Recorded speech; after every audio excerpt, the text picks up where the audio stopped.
ఇట్టి అవకాశం ఇచ్చిన దేవాతి దేవునికి లెక్కలేని వందనాలు చెల్లించుకుంటున్నాను. అలాగే ఈరోజు మెసేజ్ వినడానికి అటెండ్ అయిన మీ అందరికి కూడా నా వందనాలు. ఈరోజు నేను జాన్ చాప్టర్ 9 మీద చెప్పాలని ఆశపడుచున్నాను. నా టాపిక్ యొక్క title witness faith young blind man. నేను ఒక యూత్ గా ఉండి మనం ఎలా విట్నెస్ ఉండాలి, ఎలా ఫెయిత్ గా ఉండాలి అనే దాని గురించి నేను చెప్పాలని ఆశపడుచున్నాను. Before going to the topic, నేను ఒక నార్మల్ జనరల్ నాలెడ్జ్ కింద నేను కొన్ని చెప్పాలనుకుంటున్నాను. యేసయ్య తన శిష్యులను తన 12 మంది అయిన శిష్యులను ఇద్దరిద్దరిగా అపవ వేరే వేరే గ్రామాలకి పంపించారు. అలాగే సెకండ్ థింగ్, రూపాంతర సమయంలో యేసయ్య మోషే ఏలియా ఇద్దరికి మాత్రమే ఎలో ఇచ్చారు, అనుమతిని ఇచ్చారు.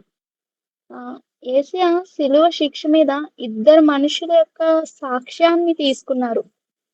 అలాగే యేసయ్య తన శిలువ మీద ఇద్దరిని అటు ఇటు రైట్ సైడ్ లెఫ్ట్ సైడ్ ఇద్దరు దొంగల్ని యేసయ్యతో పాటు శిలువ వేశారు. యేసయ్య చనిపోయాక కూడా తన దేహాన్ని ఇద్దరు మాత్రమే సమాధి చేశారు. అరిమతయి యోసేపు, నికోదము అను ఇద్దరు మాత్రమే సమాధి చేశారు. అలానే ఎమ్మాయి మార్గంలో యేసయ్యతో ప్రయాణం చేసింది కూడా ఇద్దరే. యేసు పరలోకమునకు ఆరోహణమైనప్పుడు కూడా ఇద్దరు మనుషులను మాత్రమే తీసుకెళ్లారు. ఇక్కడ మన అందరం ఏం అబ్జర్వ్ చేయాలంటే, యేసయ్య ఎందుకు ప్రతి ఇప్పుడు నేను చెప్పిన ప్రతి టాపిక్ లో ఇద్దరు ఇద్దరు ఇద్దరు అనే ఇద్దరిని మాత్రమే ఎందుకు యూజ్ చేశారు అని నేను నార్మల్ క్వశ్చన్ వేస్తున్నాను. ఎవరికైనా ఆన్సర్ తెలిస్తే ప్లీజ్ షేర్ యువర్ ఆన్సర్.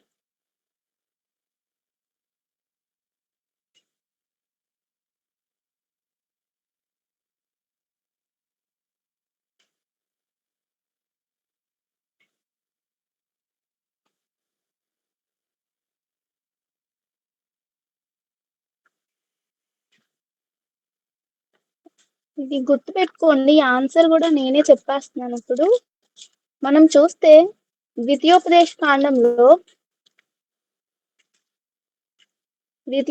కాండము 17th చాప్టర్ 5th verse లో ఏమనుందంటే, ఇద్దరు ముగ్గురు సాక్షుల మాట విధింపవలెను, ఒక్క సాక్షి మాట మీద వానికి శిక్ష విధింపకూడదు. అంటే ఇక్కడ యేసే వాక్యం ద్వారా మనకి ఏం చెప్తున్నారంటే, ఇద్దరు ముగ్గురు సాక్షులు అంటే మనం ఇద్దరు ముగ్గురు విట్నెస్ ఉంటేనే మనం ఎవరికైనా సరే ఒక శిక్ష అనేది వేయాలి. అది మనం వాక్యం ద్వారా తెలుసుకోవాలి. అలాగే మన విషయంలో కూడా ఎవరైనా మన గురించి బ్యాడ్ గా చెప్పారని ఇంకొకరు వచ్చి నీకు చెప్పినప్పుడు నువ్వు గుడ్డిగా వాళ్ళని నమ్మేయకూడదు. దాన్ని నేను బేస్ చేసుకుని ఇంకొకరిని కూడా అడిగి అప్పుడు నువ్వు కన్ఫర్మ్ చేసి, మనం బైబిల్ ద్వారా ఇది జరుగుతూనే ఉంటది. అందుకే నేను ఇది చెప్పాలని ఆశపడ్డాను. ఓకే, ఇప్పుడు టాపిక్ లోకి వెళ్లే ముందు చిన్న ప్రేయర్ చేద్దాం అనుకుంటున్నా. మహాగండ మహోన్నత స్తోత్రం స్తోత్రం తండ్రి యేసయ్య, ఇటు రీతిగా మమ్మల్ని అందరినీ ఇలా మీట్ అవ్వడానికి నీవు చేసిన గొప్ప కార్యాన్ని బట్టి నీకు వందనాలు స్తోత్రాలు తండ్రి యేసయ్య. నేను చెప్తున్న మాటలు తండ్రి యేసయ్య, ఏమైనా తప్పులుంటే నన్ను దయతో క్షమించండి తండ్రి యేసయ్య. నేను చెప్పిన మాటలు తండ్రి యేసయ్య వారి హృదయాల్లో భద్రపరుచుకుని తండ్రి యేసయ్య ఆ విధంగా జీవించే భాగ్యం వారికి దయచేయండి తండ్రి యేసయ్య. నేను చెప్తున్నప్పుడు తండ్రి యేసయ్య నీ యొక్క మాటలు నా యొక్క నాలుకను నీవు బోరగా వాడుకోమని అడుగుచున్నాను తండ్రి యేసయ్య. నేను చెప్పే అంతట్లో తండ్రి నీవే నీ ఆత్మ బలమును జ్ఞానమును నాకు దయచేయమని చిన్న ప్రార్థనలో తప్పులుంటే క్షమించమని నజరేయుడైన యేసు అతి పరిశుద్ధ నామమున మిక్కిలి బ్రతిమలాడి వేడుకొంచున్నాను తండ్రి, ఆమేన్. ఓకే, ఇప్పుడు నేను చెప్పే topic witness and faith of young blind man. John chapter 9 20th verse to 23rd verse నేను చదువుతాను. ఎవరైనా బైబిల్ ఉంటే చూడండి. అందుకు వాని తల్లిదండ్రులు, వీడు మా కుమారుడనియు వీడు గ్రుడ్డివాడిగా పుట్టెననియు మేము ఎరుగుదము. ఇప్పుడు వీడెలాగు చూచుచున్నాడో ఎరుగము. ఎవడు వీని కన్నులు తెరిచెనో అదియు మేమెరుగము. వీడు వయస్సు వచ్చినవాడు, వీనినే అడుగుడి, తన సంగతి తానే చెప్పుకొనగలడని వారితో అనిరి. వాని తల్లిదండ్రులు యూదులకు భయపడి అలాగు చెప్పిరి. కనిన ఆయన క్రీస్తు అని ఎవరైనను ఒప్పుకొనిన ఎడల వానిని సమాజ మందిరంలో నుండి వెలివేతుమని యూదులు అంతకు మునుపు నిర్ణయించుకొని ఉండిరి. కావున వాని తల్లిదండ్రులు వాడు వయస్సు వచ్చిన వాడు అని వానిని అడిగిరి. ఇక్కడ ఈ బ్లైండ్ మ్యాన్ అంటే ఇక్కడ ఈ గ్రుడ్డివాడు యవ్వనుడు అని మనం బైబిల్లో చూస్తున్నాం. అంటే ఈ గ్రుడ్డివాడు ఎలా తన యొక్క విశ్వాసాన్ని తన యొక్క సాక్ష్యాన్ని దేవుడి పట్ల ఉంచాడో అట్రీతిగా యవన కాలంలో ఉన్న మనము కూడా దేవుని పట్ల అదే విశ్వాసం అదే సాక్ష్యంతో మనం జీవించాలని ఈ వాక్యం ద్వారా మనం తెలుసుకోవాలి. అలానే ఒక కాయిన్ కి ఎలా అయితే టూ సైడ్స్ ఉంటుందో అలానే మన యేసయ్య కూడా విలువైన రెండు స్వభావములు కలిగి ఉన్నాడు. లూకాసు వార్త ఇక్కడ ఏమని చెప్తున్నాడంటే యేసు మానవ స్వభావాన్ని వివరించారు. అలాగే యోహాన్లో ఏమని ఉంటుందంటే యేసు దైవత్వము అనే స్వభావమును యోహాను స్వార్తలో ఇది రుజువైంది. అలానే యోహానుకు అతని సోదరుడైన యాకోబుకు యేసు ఏమని పేరు పెట్టాడంటే బొయిర్ వెర్గేసు. ఇదొక Greek language name, Greek name ఇది. దానికి ఉరిమిడి అని అర్థము. ఇది మార్క్స్ వార్త 3rd chapter 17th verse లో ఉంటది ఇది. అలానే యెషయా కూడా ఒక యవనప్రాయుడు. యెషయాని అనే పేరుకి అర్థము దైవదానము లేదా దైవ సహాయము అని చెప్తున్నాను. అలానే యెషయా కూడా యూదా సంప్రదాయంలో వయసు వచ్చినవాడు అనగా బాలుడు కాడని యవనస్తుడని ఆ యూదా సమాజం వాళ్ళు యూదా సమాజంలో ఉండేవాళ్ళు వయసు వచ్చినవాడు అనగా బాలుడు కాడు అని యవనస్తుడని ఇక్కడ మనం గ్రహించాలి. ఎందుకంటే యెషయా కూడా తన యవన ప్రాయంలో కూడా అనేక కార్యములు దేవునికి ఎంతో ఇష్టంగా చేసినవాడు. అలాగే ఇప్పుడు నేను చదివిన అధ్యాయంలో యోహాను 9th chapter లో క్రీస్తు అలానే నేను చదివిన దాంట్లో ఇప్పుడు క్రీస్తు పుట్టు గుడ్డివాడిని స్వస్థపరచుట. ఇక్కడ మనం చూస్తూ ఉంటే ఇక్కడ ఆ యొక్క పర్సన్ బై బార్న్ బ్లైండ్ తో పుట్టాడు. అంటే ఇది యేసయ్యకి ఎంత పని అండి? గ్రుడ్డివాడిగా పుట్టించడం. ఇక్కడ ఎందుకు పుట్టించాడు యేసయ్య? అనేక కార్యములు చేస్తాడు కదా, మరి గుడ్డివాడిగా ఎందుకు పుట్టించాలి అసలు అతన్ని అని మనం ఆలోచన చేస్తూ ఉంటే యేసు ఎన్నో ఆశ్చర్య కార్యాలు అద్భుత క్రియలు చేసినాడు. యేసయ్య చేసినలో ఇది 6వ సూచక క్రియ. అంటే యేసయ్య చేసిన దాంట్లో ఈ గ్రుడ్డివాడిని స్వస్థపరచడం అనేది 6వ సూచక క్రియగా మనం గుర్తించాలి. గ్రుడ్డివాడు పుట్టిన దగ్గర నుండి బ్లైండ్ పర్సనే. అంటే అతను చిన్నప్పటి నుంచి ఎన్నో బాధలు అనుభవిస్తాడు కదండి. మనం ఒక్క లైట్ లేకపోతేనే ఒక 5 minutes లైట్ లేకపోతే మనం ఏ పని చేయలేము. అలాంటి తను బై బార్న్ బ్లైండ్ పర్సన్ గా ఉన్నాడంటే అక్కడ పాపం ఎవరు చేశారు అంటే గ్రుడ్డివాడు ఎందుకు అలా పుట్టాడు? అంటే వాళ్ళ తల్లిదండ్రులు చేసిన పాపం వల్ల అలా పుట్టాడా, లేదా పూర్వజన్మలో తను చేసిన పాపం వల్ల పుట్టాడా అని మనం ఒక క్వశ్చన్ వేయాలి. దాంతో పాటు ఆ గ్రుడ్డివాని యొక్క కుటుంబము యేసు శిష్యులకు ఎంతో పరిచయం ఉన్న కుటుంబం.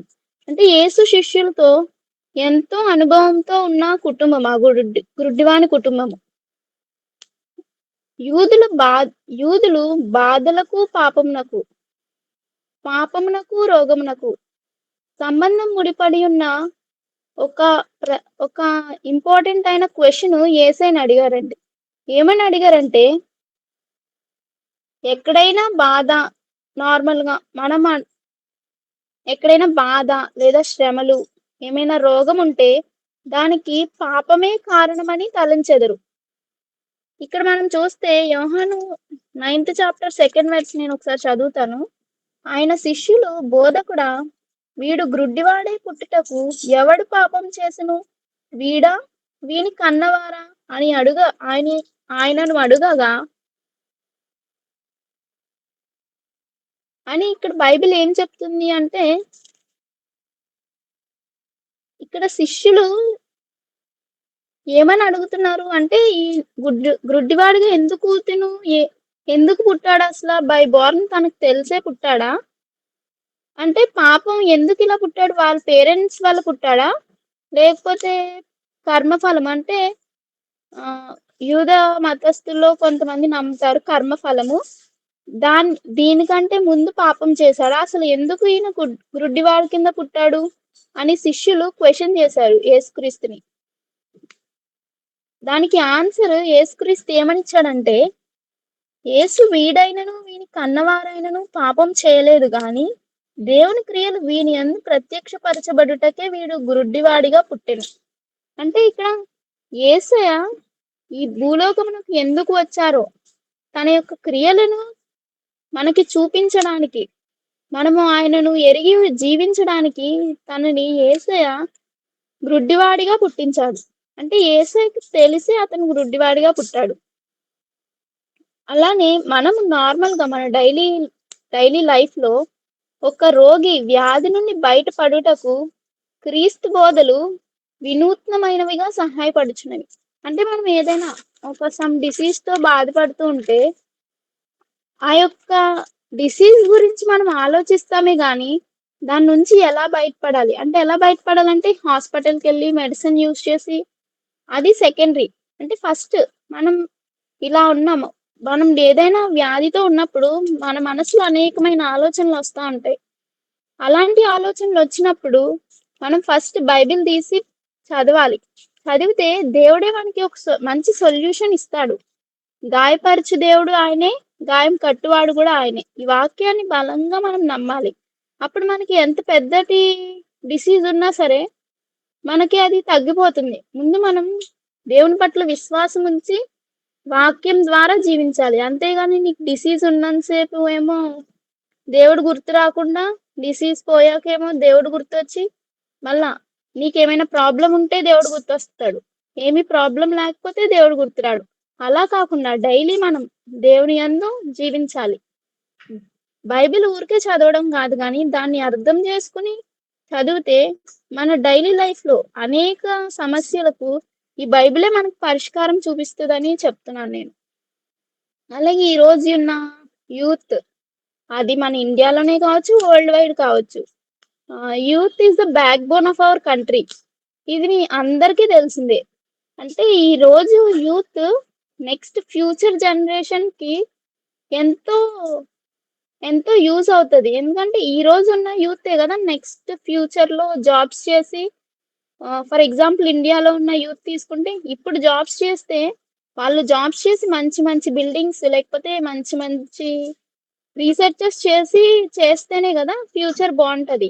అంటే అప్పుడు మన యొక్క దేశం, ప్రపంచం కూడా గర్వపడేలా చేయగలిగేది ఓన్లీ యూత్ మాత్రమే. అంటే యూత్ అంటే ఎవరో కాదు. నువ్వు, నేను, మనందరం. ఈ ఏజ్‌లో ఉన్న వాళ్ళందరూ యూతే. అలానే ఇదొక టీనేజ్. అలాగే దీన్ని ఇంటర్మీడియేట్ ఏజ్ కూడా అంటారు. ఈ ఏజ్‌లో ఇంటర్మీడియేట్ ఇక్కడే ఉంది కదా! ఈ ఇంటర్ ప్లస్ ఇడియట్. అంటే ఈ ఏజ్‌లో మనం చిన్న పిల్లలతో ఉంటే చిన్న పిల్లల ఆటలేంటి అంటారు. పెద్దోళ్ళతో ఉంటే పెద్దోళ్ళతో నీకేం పని అంటారు. ఇది మనం అందరం ఎక్స్‌పీరియన్స్ చేసే ఉంటాం. అలాంటి ఏజ్‌లో ఉన్న మనము చెడు అలవాట్లకు గాని, మత్తు పదార్థాలకు గాని, చెడు మార్గంలో గాని జీవించకూడదు. అలా నువ్వు జీవిస్తున్నావంటే నువ్వు దేవునికి విరోధంగా జీవిస్తున్నావని అర్థం. చాలామంది ఈ రోజుల్లో అలా చేస్తూ తన యొక్క రోగాలను కొని తెచ్చుకుంటున్నారు. వాళ్ళు పాపం అనే బానిసత్వానికి లొంగిపోతున్నారు. They are becoming the slaves to the sin itself they are doing.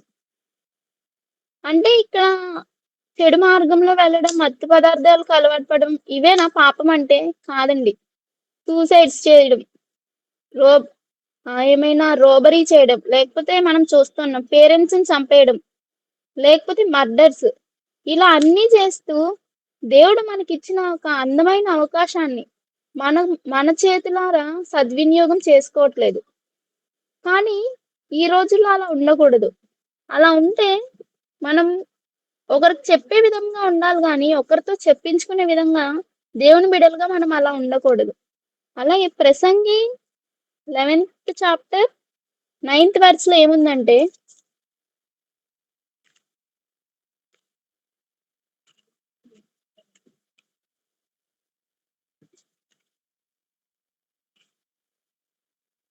అలాగే మనం ఇలా ఇదే ఏజ్‌లో మన యొక్క జీవితాన్ని సరిదిద్దుకోవాలి. ఈ ఈ ఏజ్‌లో మనం తీసుకున్న స్టెప్పే మన ఎంటైర్ లైఫ్ మనతో ఉంటుంది. ఎందుకంటే ఈ యొక్క ఏజ్‌లోనే సరే మేబీ కొంతమంది ఇంటర్ చదువుతా ఉంటారు. నెక్స్ట్ ఇంటర్ తర్వాత వాట్ నెక్స్ట్? అంటే వాళ్ళు ఏ స్ట్రీమ్ తీసుకుంటే వాళ్ళకి కెరియర్ బావుంటది అని ఈ ఏజ్‌లోనే వాళ్ళు డిసైడ్ అవ్వాలి. ఇంటర్ అయిపోయిందంటే నెక్స్ట్ బీటెక్ లేదా బైపీసీ స్ట్రీమ్. వాళ్ళు తీసుకున్న డెసిషన్ బట్టే ఈ ఏజ్‌లోనే వాళ్ళ యొక్క కెరియర్‌ని సెట్ చేసుకొని ఒక గోల్ సెట్ చేసుకోవాలి. అదే ఇక్కడ ప్రసంగి 11థ్ చాప్టర్ 9థ్ వర్స్‌లో ఏమనుందంటే, "యవ్వనుడా నీ యవ్వనమందు సంతోషపడుము, నీ యవ్వన కాలమందు నీ హృదయము సంతుష్టిగా ఉండనిమ్ము. నీ కోరిక చొప్పునను, నీ దుష్టి యొక్క ఇష్టము చొప్పునను ప్రవర్తింతుము. అయితే వీటన్నిటిని బట్టి దేవుడు నిన్ను తీర్పులోనికి తెచ్చునని జ్ఞాపకం ఉంచుకొనుము." ఇక్కడ ప్రసంగి మనతో ఏం మాట్లాడుతున్నాడండి? ఈ యవ్వన కాలంలో మనం సంతోషంగా ఉండాలి. అలాగే మన యొక్క మనసును ఎటువంటి చెడు ఆలోచనలు పెట్టుకోకూడదు. ఎప్ ఎంత మనం హ్యాపీగా ఉంటే మన లైఫ్ అంత బావుంటుంది. అలాగే మనం సంతోషంగా ఉండాలి. ఏదో కోల్పోయినట్టు, లేకపోతే నాకెవరూ లేరు అనే ఆలోచనలు మన మనసులో ఎప్పుడు ఉండకూడదు. బైబిల్ కూడా అదే చెప్తుందండి. యవ్వనమందు సంతోషపడుము. ఈ ఏజ్‌లో మనం ఎంజాయ్ చేయాలి. అలానే ఎంజాయ్ చేయాలి అంటే లిమిట్స్ దాటి కాదు. దేనికైనా ఒక లిమిట్స్ ఉంటది. ఉప్ సంతోషించాలి. అలాగే ఇక్కడ నీ దుష్టి యొక్క ఇష్టము చొప్పున ప్రవర్తించుము. అంటే నీ మనసు ఏది చెప్తే అది చెయ్యి అని ఇక్కడున్న మీనింగ్. కానీ అలా అని నీ మనసు సరే ఏదో ఒక తప్పు పని చేద్దాము. ఏదో ఒక దొంగతనం చేద్దాము. లేదా ఏదో ఒకటి చేద్దాము. ఏదైనా తప్పు ఆలోచన ఉంది. నువ్వది ఆ తప్పు చేసేసి ఇ బైబిల్‌లోనే ఉంది కదా! నీ దుష్టి యొక్క ఇష్టం చొప్పున ప్రవర్తించుము అని. మరి నేనెందుకు చేయకూడదని నువ్వు క్వెషన్ చేయకూడదు. ఇక్కడ నీ దుస్ ఈ మాట అర్థం ఏంటంటే, ఆ యొక్క నువ్వు చేసిన పని నీకు గాని, నీ పక్కన వాళ్ళకి గాని, నీ కుటుంబానికి గాని, నీ సొసైటీకి గాని అది యూజ్ అయ్యే పనిలా ఉంటే, నువ్వు ఆ ఆలోచనలు అప్లై చేయాలి. అంతేగాని ఈ మాటను పట్టుకొని నీకు నచ్చిన పని చేసేసి, ఇప్పుడు నేను చేసిన తప్పేంటి అని అనకూడదు. అలానే కీర్తనలు 119థ్ చాప్టర్ 9థ్ వర్స్‌లో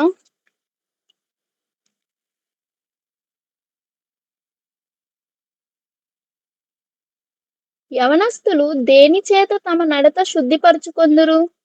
నీ వాక్యమును బట్టి దానిని జాగ్రత్తగా చూచుకొనుట చేతనే గదా! ఇక్కడ ఇందాక చదివాం గదా! నీ దృష్టి చొప్పిన. అంటే నీ యొక్క దృష్టి అంటే నీ యొక్క ఆలోచన లేదా నీ యొక్క విజన్ ఎలా అది మంచిదో కాదో అని నీకెలా తెలుస్తది? నీ యొక్క నడత శుద్ధిపరుచుకున్నావో లేదా అది బ్యాడ్ వేనా, గుడ్ వేనా అని నీకెలా తెలుస్తదంటే నీ వాక్యమును బట్టే. అంటే నువ్వు చదువుతున్న దాన్ని బట్టే. నువ్వు బైబిల్ చదివితే నీకు ఆటోమేటిక్‌గా తెలుస్తది. నీకు ఫస్టే చదివినప్పుడు తెలియకపోవచ్చు. కానీ నువ్వు అదే అలవాటుగా చేసుకున్నప్పుడు ఒక 1 వీక్ లేదా 1 మంత్‌కి నీకు ఖచ్చితంగా తెలుస్తది. నువ్వు చేస్తుంది గుడ్ ఆర్ ఎ బ్యాడ్ అని. అప్పుడు నీకు ఆటోమేటిక్‌గా అర్థమైపోతది. నువ్వు గుడ్ వేలో ఉన్నావా? లేదా బ్యాడ్ వేలో ఉన్నావా? నువ్వు తీసుకున్న డెసిషన్ నీ లైఫ్‌ని ఎలా టర్న్ చేస్తదని నీకు అర్థమవుతది. కాబట్టి మనం ఎప్పుడు యవనస్తులుగా ఉన్నప్పుడు ఎలా అయితే మనం ఎగ్జామ్స్ ఉన్నాయని పడి పడి చదువుతామో, అలానే నువ్వు బైబిల్‌ని కూడా అర్థం చేసుకొని చదవాలి. అర్థం చేసుకొని చదివితే ఆటోమేటిక్‌గా నీకు నీకు మంచి జ్ఞానంనిస్తాడు దేవుడు. అలాగే మొదటి యోహాను సెకండ్ చాప్టర్ 14థ్ వెర్స్.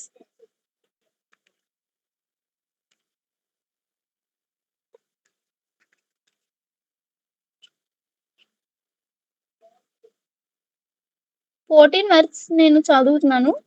యవన 14థ్ వెర్స్‌లో లాస్ట్ సెకండ్ పార్ట్ నేను చదువుతున్నా. యవనస్తులారా మీరు బలవంతులు. దేవుని వాక్యము మీ యందు నిలుచుచున్నది. మీరు దుష్టుని జయించి ఉన్నారు గనుక మీకు రాయుచున్నాను. ఇక్కడ ఏమనుందండి? యవనస్తులారా మీరు బలవంతులు. అంటే అది సైన్స్ పరంగా లేదా బైబిల్ పరంగా మీరెలా అయినా తీసుకోండి. Infants, teenage, I mean young age, old age. ఎవరు స్ట్రాంగ్ అంటే ఏం చెప్తారండి? యంగ్ ఏజే గదా! అంటే ఈ ఏజ్‌లోనే మనం అనుకున్నది ఏదైనా సాధించాలి అంటే అది ఈ ఏజ్ మాత్రమే. మనకంటే స్ట్రాంగ్ ఎవ్వరు ఉండరు. టీనేజ్ అనేది ఒక స్ట్రాంగ్ ఏజ్. అంటే ఈ ఏజ్‌లోనే మనం ఏదైనా చేయాలి. ఇంతకుముందు ఎవరైనా చనిపోయారు, లేదంటే ఎవరికైనా ఏమైనా అయ్యింది, వాళ్ళకి హెల్త్ బాలేదు అంటే అది ఓల్డ్ ఏజ్ అయితేనే మనం ఈ మాటలు వినేవాళ్ళం. కానీ ఇప్పుడు నేటి సమాజంలో మినిమమ్ ఒక 14 ఇయర్స్, 15 ఇయర్స్ ఉన్నా సరే, వాళ్ళు ఏదో ఒక డిసీజ్ లేదా ఏదో ఒక హెల్త్ ప్రాబ్లమ్‌తో వాళ్ళు సఫర్ అవుతున్నారు. చాలా మందికి ఇప్పుడున్న మనకి గూడా ఈ మీట్‌లో ఉన్న ఏ ప్రతి ఒక్కరికి ఏదో ఒక హెల్త్ ఇష్యూ ఉంది. అంటే ఈ ఏజ్ అని స్ట్రాంగ్ కదా! మరి మనందరికి ఎందుకు డిసీజెస్ వచ్చాయి? మనం ఒకసారి క్వెషన్ చేస్తే మనం ఒక మనకు మనం క్వెషన్ చేసుకుంటే మనకు ఆన్సర్ మన దగ్గర ఆన్సర్ ఉందా అండి? లేదు. ఎందుకంటే మనం బలవంతులమని మనం మర్చిపోతున్నాం. అందుకే మన మనసులో వేరే వేరే డిఫరెంట్ ఆలోచనలు. అలాంటి ఆలోచనలు లేకుండా మనం సంతోషంగా జీవించాలని మనం బైబిల్ ద్వారా తెలుసుకోవాలి. మనం దుష్టుని కూడా జయించి ఉన్నాం. అంటే మనకొచ్చిన డిసీజ్‌ని కూడా మనం ఫైట్ చేసి మనం మళ్ళీ హెల్తీ పర్సన్ కింద కూడా అవుతామని ఇదే వాక్యం మనకు చెప్తుంది. అందుకే మనకేదైనా బాలేనప్పుడు ఊరికే వేరే వేరే ఆలోచనలు కాకుండా బైబిల్‌ని చదివితే, అర్థం చేసుకొని నువ్వు దేవుని ప్రార్థిస్తే ఆటోమేటిక్‌గా నీ యొక్క డిసీజ్ నుంచి నువ్వు హాఫ్ బయట పడిపోయినట్టే.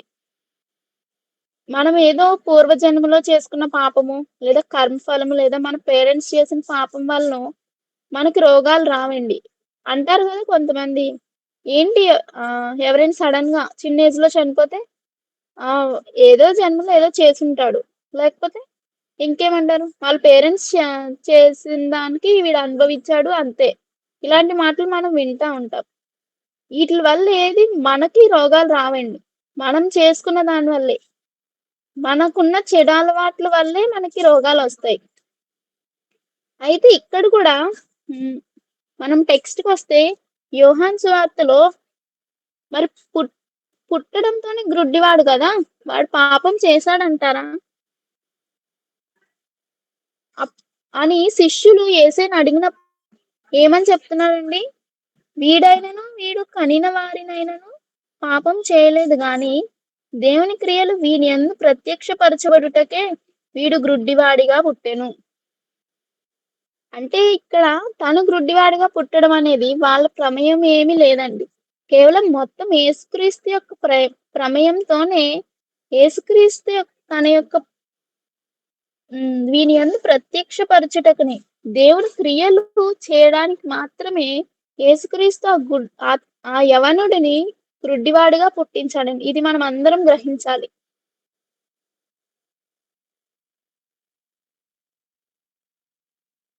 అయితే ఇక్కడ మనం యేసయ్య ఒక గొప్ప మానసిక శాస్త్రవేత్త అండి. ఎందుకంటే యేసయ్యకి తెలియనిదంటూ ఏముండదు. మనసు ఆరోగ్యంగా ఉంటే శరీరం త్వరగా కోలుకుంటది. చెప్పాను గదండీ! ఏదైనా సరే మనకి ఇది ఏదైనా ఫేస్ చేస్తున్నామంటే దానికి కేవలం మెయిన్ రీజనే మెయిన్ అండ్ ఫస్ట్ రీజన్ ఏంటంటే మన యొక్క థాట్ ప్రాసెస్. ఆ యొక్క థాట్ ప్రాసెస్ లేదా మనకి మైండ్‌లో వచ్చే ఆలోచనలు ఏంటి నాకే అవుతుంది? ఎందుకిలా అవుతుంది? ఇలాంటి ఆలోచనతోనే మనము ఇంకా అన్‌హెల్తీ అయిపోతున్నాం అంతే గాని మనం ఎప్పుడు కోలుకోమండి. కొన్ని బాధలు, వ్యాధులు, శోధనలు ఇవన్నీ దేవుడు కావాలని మనకిస్తాడేమో! కావాలని మనకిస్తున్నాడు. ఎందుకంటే మనం దేవుడి నుండి దూరం అయిపోతున్నామేమో! మళ్ళీ ఆయన దగ్గరకు చేర్చుకొనడానికి దేవుడు మనకి ఇలాంటివి ఇస్తున్నాడేమో! ఇప్పుడు బాలేదు అంటే అప్పుడు అప్పుడు మనకు మళ్ళీ దేవుడు గుర్తొస్తాడు గదండీ! మనం ప్రేయర్ చేసేస్తాము, బైబిల్ చదివేస్తాం మనకు బాలేదు గాబట్టి. నన్ను స్వస్థపరచు దేవుడా అని. అంటే మనల్ని మళ్ళీ దేవుడి దగ్గరికి చేర్చుకోవడానికే దేవుడు ఆలోచించి మనకి కావాలని కొన్నిసార్లు కొన్ని బాధలు, శోధనలు, వేదనలు ఇస్తున్నాడేమో! అది మనం గ్రహించాలి. అలా అయినప్పుడు నీవు మోకరించి కన్నీళ్లతో ప్రార్థన చేయగలిగితే, దేవుడు నీకు మంచి ఆరోగ్యాన్నిస్తాడు. నువ్వనుకున్న కెరియర్‌ని నీకు సెట్ చేస్తాడు. అలా ఇంకా నువ్వేమైతే అనుకున్నావో, నీ పేరెంట్స్‌కి మంచి హెల్త్‌నిస్తాడు. నీకున్న ప్రాబ్లమ్స్‌ని తీసేస్తాడు. ఇవన్నీ చేస్తాడు. ఎప్పుడైతే మనం కన్నీరించి ప్రార్థన చేస్తామో, ఇవన్నీ జరుగుతాయి. ఇవన్నీ ఎప్పుడు జరుగుతాయండి? మనకి ఏమైనా డిసీజ్ మనకిస్తే, మనకేమైనా బాగోకపోతే అప్పుడు మనకి దేవుడు గుర్తొస్తాడు. మనం ఆయన యొద్ద విన్నపించాలి కాబట్టే దేవుడు మనకి ఇలా చేస్తున్నాడేమో అని మనం గ్రహించాలి. అలాగే 11థ్ వర్స్‌లో 11థ్ వర్స్‌లో ఏముందంటే, వాడు యేసు అను ఒక మనుష్యుడు బురద చేసి నా కన్నుల మీద పూసి నీవు సిలోయమను కోనేటికి వెళ్లి కడుగుకొనమని నాతో చెప్పెను. యేసు గ్రుడ్డివాడిని ఎలా స్వస్థపరిచాడండి? అంటే హాస్పిటల్‌కి తీసుకెళ్ళి లేదంటే ఏదైనా ఇన్‌స్ట్రుమెంట్స్ యూజ్ చేసి తనకి మళ్ళీ చూపునివ్వలేదండి. తన యొక్క ఉమ్ముని తీసి నేల మీదేసి దాన్ని తడి చేసి ఆ కంటికి రాసిన తరువాత సిలోయమను సిలోయమను అనే కోనేటి దగ్గరికి వెళ్లి నీవు కడుగుకో అని ఆ గ్రుడ్డివాడికి చెప్పాడండి యేసయ్య. ఆ గ్రుడ్డివాడు యేసు మాటలయందు, యేసు చేసిన పనియందు విశ్వాసముంచి, నమ్మికతో అలా ఆ రాసిన ఉమ్ముతో ఆ కోనేటి దగ్గరికి వెళ్లి కడుక్కున్నాడు కాబట్టే, యేసుయందు విశ్వాసం ఉంచాడు కాబట్టే తనకి చూపు పొంది వెలుగును, ఈ లోకంను చూసాడు. అలా చేయకుండా ఇలా ఉమ్ము రాస్తే ఏంటి? నాకు చూపొచ్చేస్తదా? అది, ఇది అని ఆలోచించి వెళ్ళకుండా ఉండుంటే తనకు చూపొచ్చేది గాదు. కానీ తను యేసు మాటలయందు విశ్వాసముంచి ఆ కోనేటి దగ్గరికి వెళ్ళాడు కాబట్టి తనకి చూపొచ్చిందండి. అలానే యేసు ఇంకా మార్క్స్ వార్త 7th చాప్టర్ 33 వర్స్‌లో కూడా ఇలా యేసు ఇంకా ఏం స్వస్థపరిచాడో నేను కొన్ని ఎగ్జాంపుల్స్ చెప్తాను. 7th చాప్టర్ 33 వర్స్‌లో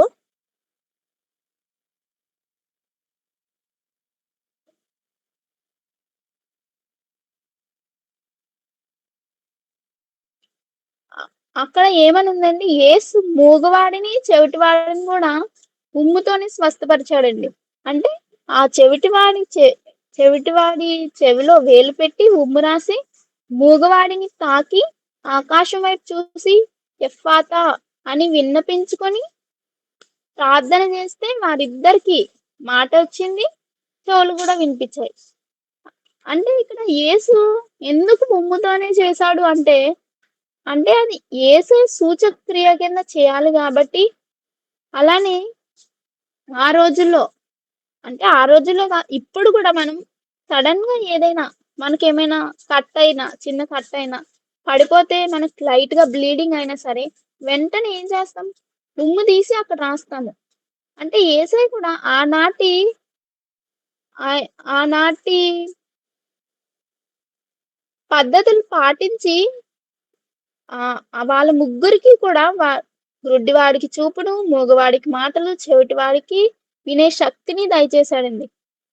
అంటే ఇక్కడ యేసయ్య ఎందుకు ఉమ్ముతోనే చేశాడు అంటే,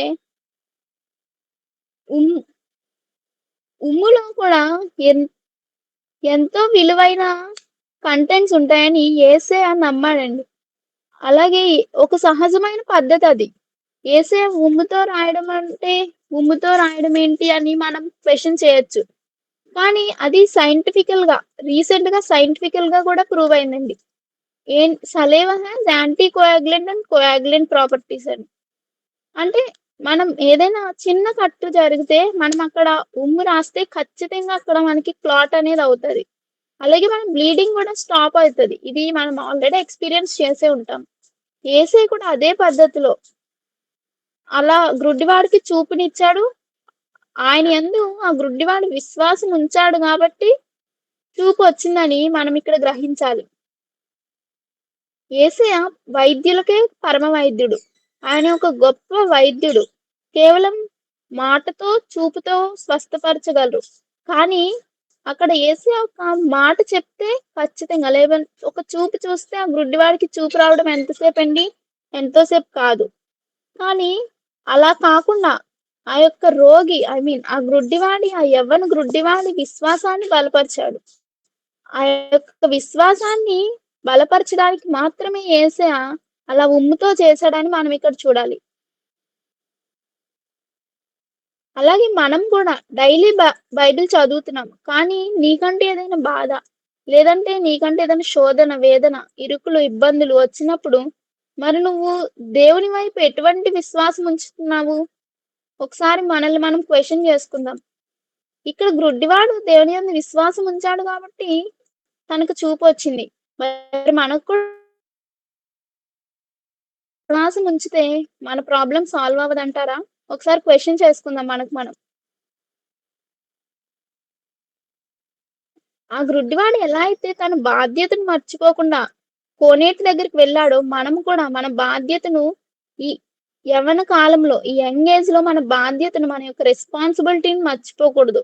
అది మన పేరెంట్స్ లేకపోతే ఎల్డర్స్ పట్ల, టీచర్స్ పట్ల, ఎస్పెషల్లీ మన కెరియర్ పట్ల మనం ఎందుకు చదువుతున్నాము? ఎలా చదువుతున్నాము? ఎవరి కోసం చదువుతున్నాము? అనేది మనకు మనం క్వెషన్ చేసుకోవాలి. మనం కూడా అలా బాధ్యతగా ఉంటే ఈ యవ్వన కాలంలో మనం బాధ్యతగా ఉంటే ఆటోమేటిక్‌గా మన లైఫ్ అంతా దేవుడు ఆయుష్ ఇచ్చినంత కాలము మన లైఫ్ అంతా హ్యాపీగా ఉంటదని మీరు గ్రహించాలి. విలాప వాక్యంలో కూడా 3 చాప్టర్ 27th వర్స్‌లో అదే చెప్తున్నాడండి. యవ్వన కాలమున కాడి మోయుట నరునికి మేలు. అంటే ఇక్కడ కాడి మోయుట అంటే బాధ్యతలు. ఈ ఈ ఈ ఏజ్‌లోనే మన యొక్క రెస్పాన్సిబిలిటీస్‌ని మనం నెరవేర్చాలండి. అంటే ముసలి వాళ్ళని చూసుకోవాలి. మన ఇంట్లో ఎవరికైనా బాగోకపోతే చూసుకోవాలి. ఎవరికైనా హెల్ప్ చేయాలి అంటే మనమే చేయాలి. ఎందుకంటే ఇది అలాంటి ఏజ్. ఇది స్ట్రాంగ్ ఏజ్ ఇది. అది మర్చిపోకూడదు. అలాగే గ్రుడ్డివాడిచ్చిన సాక్ష్యం ఏంటో చూద్దామండి. వాని తల్లిదండ్రులకు వారి తల్లిదండ్రులు ప సమాజంలో వెలివేస్తారనే భయంతో వారిని "వీడు నీ కొడుకేనా? వీడు గ్రుడ్డివాడు కదా!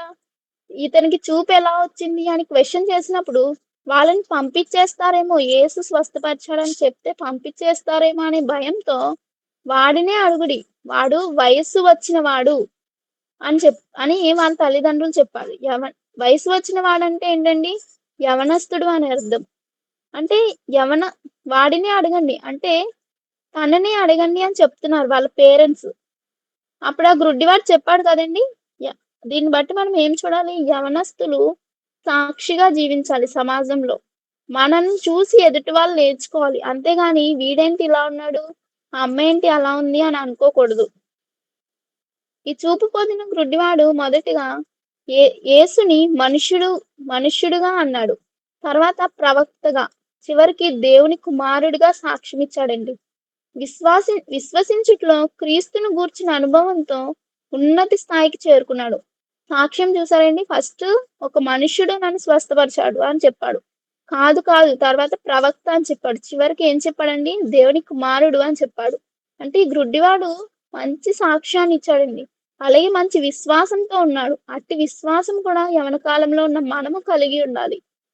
అలాగే ఈ ఈ ఏజ్‌ని మనం అస్సలు పాడు చేసుకోకూడదండి. ఎందుకంటే పాపం తీసివేయడానికి ఆయన పాపిగా చేయబడ్డాడు. మన పాపం తీసేయడానికి ఆయన పాపిగా చేయబడ్డాడు.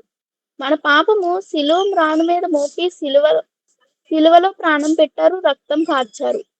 ఇది మనం గ్రహించి మనం ఇప్పటికైనా సరే మారి దేవుని యందు భయభక్తులు కలిగి విశ్వాస మార్గంలో జీవించాలండి. అలాగే నేను కన్క్లూడ్ చేస్తున్నా. రోమా 5th చాప్టర్ 6th వర్స్‌లో రోమా 5th చాప్టర్ 6th వర్స్‌లో ఏముందండి? ఏలయనగా మనం ఇంకా బలహీనులమై ఉండగా క్రీస్తు యుక్త కాలమున భక్తిహీనుల కొరకు చనిపోయాను. యేసుక్రీస్తు కూడా ఎప్పుడు చనిపోయారండి? తన యొక్క యుక్త కాలం అంటే యవ్వన దశలో. అంటే ఇప్పుడు యంగ్ ఏజ్ లోనే కూడా యేసుక్రీస్తు మన కోసం, నీ కోసం, నా కోసం చనిపోయారండి. యవ్వన కాలంలో యేసయ్య భక్తిహీనుల కొరకు చనిపోయాడు. ఇప్పుడు నేనేం మిమ్మల్ని చనిపోమనట్లేదు కాదు గానీ, మీ యొక్క రెస్పాన్సిబిలిటీని నెరవేర్చాలండి. ఆయన యందు విశ్వాసముంచి సాక్షిగా జీవించాలి. ఆయన యొక్క ఆశీర్వాదాలు మనం పొందాలి.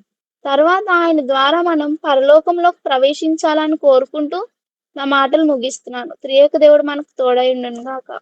ఆమేన్. Thank you for the opportunity.